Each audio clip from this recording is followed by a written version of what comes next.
کہ کمر کسنے کے اللہ کے دین کو غالب کرنا ہے، اللہ کی شریعت کو نافذ کرنا ہے، ہمیں ظالم اور فاسق اور کافر کی حد سے نکلنا ہے، ہم پر اس کا فتویٰ نہ لگے اللہ کا، اس کے لیے جو ہے محنت کرنی ہے۔ اب محنت کرتے ہوئے ظاہر بات ہے کہ پھر بعض مراحل ایسے بھی آ جاتے ہیں کہ مشکلات ہوتی ہیں، مصائب آتے ہیں، تکالیف آتی ہیں۔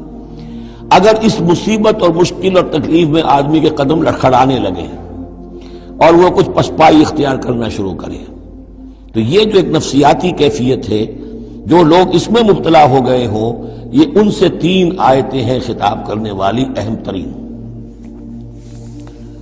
یا ایھا الذین آمنوا من یرتد منکم عن دینہ، اے ایمان والو جو کوئی بھی لوٹ گیا تم میں سے اپنے دین سے، فسوف یاتی اللہ بقوم، تو ان قریب اللہ تعالیٰ تمہیں ہٹا کر ایک ایسی قوم کو لے آئے گا، یحبہم، جنہیں اللہ محبوب رکھے گا، ویحبونہ، اور جو اسے محبوب رکھیں گے، اذلۃ علی المؤمنین، وہ اہل ایمان کے حق میں بہت نرم ہوں گے، اعزۃ علی الکافرین، کافروں پر بہت بھاری ہوں گے، جو جاہدون فی سبیل اللہ، اللہ کی راہ میں جہاد کریں گے، ولا یخافون لومۃ لائم، اور کسی ملامت کرنے والے کی ملامت کا کوئی خوف نہیں کریں گے۔ اب یہاں چونکہ لفظ یرتد آ گیا ہے تو ایک کوئی ارتداد ہے قانونی ظاہری، ایک شخص اسلام کو چھوڑے کافر ہو جائے، یہودی ہو جائے، نصرانی ہو جائے، ہندو ہو جائے، یہ تو قانونی مرتد ہے۔ ایک ارتداد ہے الٹے پاؤں پھرنا شروع کر دینا، پسپائی اختیار کرنا۔ اوپر تو اسلام کا لبادہ ہے، لیکن پہلے جد و جہد میں لگے ہوئے تھے، محنتیں کر رہے تھے، وقت لگا رہے تھے، ایثار کر رہے تھے، انفاق کر رہے تھے، بھاگ دوڑ کر رہے تھے، اب کوئی آزمائش آئی ہے، ٹھٹک کر کھڑے رہ گئے ہیں۔ کلما ادا لہم مشوا فیہ واذا اظلم علیہم قاموا، اور نہ صرف کھڑے رہ گئے ہیں بلکہ اب کچھ پیچھے ہٹ رہے ہیں۔ یہ جو ایک کیفیت ہے تو فرمایا کہ تم یہ نہ سمجھو اللہ تمہارا محتاج نہیں ہے، تم اللہ کے محتاج ہو، تمہیں اپنی نجات کے لیے اپنے اس فرض کو ادا کرنا ہے۔ اگر تم نے پسپائی اختیار کی تو اللہ تمہیں ہٹائے گا اور کسی اور قوم کو لے آئے گا، کسی اور کے ہاتھ میں اپنے دین کا جھنڈا تھما دے گا۔ یا ایھا الذین آمنوا من یرتد منکم عن دینہ فسوف یاتی اللہ بقوم، اللہ لے آئے گا کسی اور قوم کو، یحبہم۔ اب یہ جو 3 جوڑے آئے ہیں، اللہ ان سے محبت کرے گا، وہ اللہ سے محبت کریں گے۔ اللہم ربنا اجعلنا منہم، اہل ایمان کے حق میں بہت نرم ہوں گے، ہو حلقہ یاراں تو بریشم کی طرح نرم، اور رزم حق و باطل ہو تو فولاد ہے مومن، اعزۃ علی الکافرین، کافروں پر بہت سخت ہوں گے۔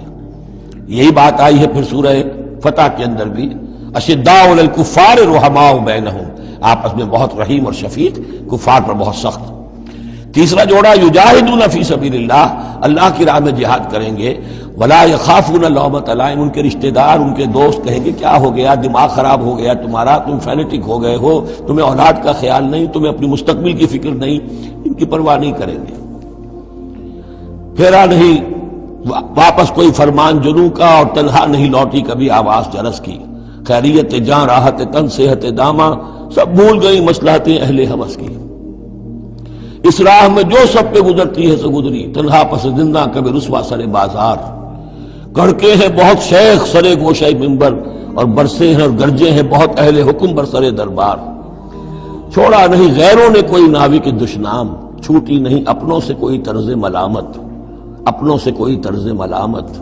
چھوڑا نہیں غیروں نے کوئی ناوی کے دشنام، چھوٹی نہیں اپنوں سے کوئی طرز ملامت۔ اس عشق نہ اس عشق پہ نادم ہے مگر دل، ہر داغ ہے اس دل میں بجز داغ ندامت۔ ذالک فضل اللہ یؤتیہ من یشاء، یہ کردار ہے، یہ جوڑے جو ہیں 2 لفظوں کے جوڑے، 2 ترکیبیں ہیں، ان کو اچھی طرح ذہن نشین کریں اور دعا مانگیں اللہ سے، اللہ ہمیں اس کردار کو عملاً اختیار کرنے کی توفیق دے۔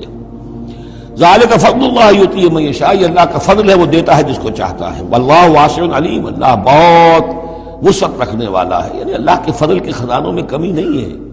اگر تم اپنے بھائیوں کو، دوستوں کو، عزیزوں کو، ساتھیوں کو، رفیقوں کو دیکھتے ہو کہ اللہ کا بڑا فضل ان پر ہوا ہے، کیسے کیسے انہوں نے مرحلے سر کر لیے، کیسی کیسی بازیاں جیت لی ہیں، تو اللہ سے فضل تلاش کرو، اللہ تمہیں بھی ہمت دے گا، اس لیے کہ اس دین کے کام میں اس قسم کا رشک جو ہے وہ پسندیدہ ہے۔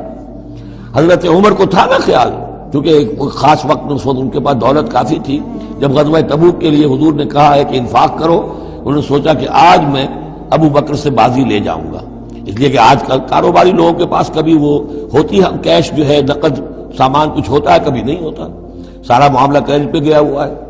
لیکن یہ کہ اس وقت ان کے پاس تھا تو ان کا کہ آج تو میں بازی لے جاؤں گا. لیکن حضرت ابوبکر جو کچھ تھا وہ سب لے آئے، اور حضرت عمر آدھا لے کر آئے تھے. تو حضرت عمر نے کہا میں نے جان لیا ابوبکر سے آگے کوئی نہیں بڑھ سکتا. تو اس معاملے میں فاستبقوا الخیرات، نیکیوں میں، خیر میں، بھلائی میں ایک دوسرے سے آگے نکلو. انما ولیکم اللہ ورسولہ، تمہارا ولی تو اصل میں اللہ ہے، اس کا رسول ہے. تمہارا دوست، پشت پناہ، حمایتی، رازدار جو ہونے چاہیے اللہ نمبر 1، رسول نمبر 2، والذین آمنوا، اور اہل ایمان. کفار سے، یہود سے، نصارہ سے، ہندوؤں سے، کسی اور سے دلی دوستی یہ ایمان کے منافی ہے. اگر دین کی غیرت ہوگی، اللہ اور اس کے رسول کی حمیت دل میں ہوگی تو دلی دوستی نہیں ہو سکتی. انما ولیکم اللہ ورسولہ والذین آمنوا، الذین، اور یہ اہل ایمان کون سے اہل ایمان؟ میرے اور آپ جیسے اہل ایمان نہیں، وہ اہل ایمان الذین یقیمون الصلاۃ ویؤتون الزکاۃ وہم راکعون، جو نماز قائم رکھتے ہیں، زکوٰۃ دیتے ہیں جھک کر. یہاں راکعون کا مطلب یہ ہے کہ رکوع کرتے ہیں، وہ صحیح نہیں ہے. یہ زکوٰۃ دینا اس لیے کہ ہم پڑھ چکے ہیں سورہ بقرہ میں کہ سب سے بڑھ کر انفاق فی سبیل اللہ کا مستحق کون ہے؟ للفقراء الذین احصروا فی سبیل اللہ، وہ لوگ جو اللہ کے دین میں ہمہ وقت ہمہ لگ گئے ہیں، ان کے پاس اپنی معاش کے لیے وقت نہیں ہے، وہ ہے سب سے بڑھ کر مستحق. ظاہر بات ہے وہ فقیر اس معنی میں تو نہیں ہے کہ جھک کر آپ سے مانگیں گے، انہیں تو آپ کو جھک کر دینا ہوگا. آپ انہیں دیں اور وہ قبول کر لیں تو آپ ان کا احسان مانیے. وَيُؤْتُونَ الزَّكَاةَ وَهُمْ رَاكِعُونَ وَمَنْ يَتَوَلَّ اللَّهَ وَرَسُولَهُ، اور جو کوئی بھی اللہ اور اس کے رسول کے ساتھ دوستی قائم کر لے گا، والذین آمنوا، اور اپنا حقیقی دلی رشتہ انہی کے ساتھ قائم کرے گا جو اہل ایمان ہیں، فَإِنَّ حِزْبَ اللَّهِ هُمُ الْغَالِبُونَ. یہاں یوں سمجھیے کہ محذوف یہ ہے کہ پھر یہ حزب اللہ بن جائیں گے، اور سن لو کہ حزب اللہ ہی غالب رہنے والے ہیں. یہ شرائط پہلے پوری کی جائیں، یہ تمام معیارات جو ہیں ان پر پورا اترا جائے، پھر یقیناً اللہ تعالیٰ کا یہ وعدہ ہے فَإِنَّ حِزْبَ اللَّهِ هُمُ الْغَالِبُونَ، یقیناً پھر حزب اللہ جو ہے وہی غالب رہے گی.